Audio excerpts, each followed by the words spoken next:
আসসালামু আলাইকুম রহমতুল্লাহ। আমি Sajjad Hasan, executive director, institute of applied psychology and counselling. আমি মেইনলি আপনাদের সামনে এসেছি, আমাদের একটা কোর্স চলছে, যে কোর্সটা হচ্ছে অ্যাডভান্স থেরাপিউটিক কাউন্সেলিং। এটার একটা অ্যাডভার্টাইজমেন্ট চলছে আপনাদের সামনে। এখন অ্যাডভান্স থেরাপিউটিক কাউন্সেলিংটা কি, অনেকেরই কোশ্চেনটা আসছে। অ্যাডভান্স থেরাপিউটিক কাউন্সেলিংটা বেসিক্যালি আমাদের একটা বড় কোর্স আছে, একটা সার্টিফিকেট কোর্স, যেটাকে আমরা বলছি ডিপ্লোমা ইন অ্যাপ্লাইড কাউন্সেলিং। যে সার্টিফিকেটটা ইস্যু হয় স্কিল ডেভেলপমেন্ট কাউন্সিল কানাডার থেকে, সেই কোর্সের একটি পার্ট। অ্যাডভান্স থেরাপিউটিক কাউন্সেলিংয়ে কী শেখানো হয়? অ্যাডভান্স থেরাপিউটিক কাউন্সেলিং বেসিক্যালি 5টা ক্লাস। এখানে আমরা প্রথম দিকেই শিখবো আপনার একজন ক্লায়েন্টের সাথে একজন কাউন্সিলর কীভাবে র্যাপো বিল্ড আপ করে। আরেকটা জিনিস শেখার আছে হচ্ছে ক্লায়েন্টের যে বিভিন্ন রকম ডিসঅর্ডার হয়, এই ডিসঅর্ডারগুলো আমরা কিভাবে বুঝতে পারবো এগুলো আসলে কী ধরনের ডিসঅর্ডার হয়।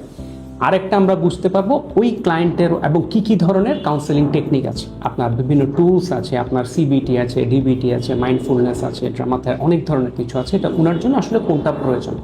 এবং এই যে কমন একটা ইস্যু আসে, what is CBT, what is DBT, যে কোশ্চেনগুলো আমরা পাই, এই কোশ্চেনগুলো সবগুলোর রেজাল্ট আমরা পাবো এখানে। এবং এখানে আরেকটা ক্লাস থাকে যেটাকে আমরা বলি কমপ্লিট বার্ন আউট ম্যানেজমেন্ট। আমরা কিভাবে নিজের বার্ন আউট ছাড়াও ক্লায়েন্টের বার্ন আউট ম্যানেজ করা, স্ট্রেস ম্যানেজ করা, অ্যাঙ্গার ম্যানেজ করা, এই পার্টগুলো নিয়ে আমরা এখানে কাজ করবো, আমরা ওইখানে পুরোটা ডিসকাস করবো। এবং এই সেশনটি মাত্র 5টি ক্লাস, এবং এই 5টি ক্লাসের মাধ্যমে আপনাদের প্রথম পার্ট ডিপ্লোমা ইন অ্যাপ্লাইড কাউন্সিলিংয়ের সেই পার্টে কিন্তু আপনাদের পূরণ হয়ে যাচ্ছে। তাই যারা ইন্টারেস্টেড ডিপ্লোমা ইন অ্যাপ্লাইড কাউন্সিলিংয়ের জন্য এবং একই সাথে কাউন্সিলিংয়ে নিজেদের কেরিয়ার শুরু করার জন্য, এটা আপনাদের জন্য একটি ভালো উদ্যোগ। ধন্যবাদ।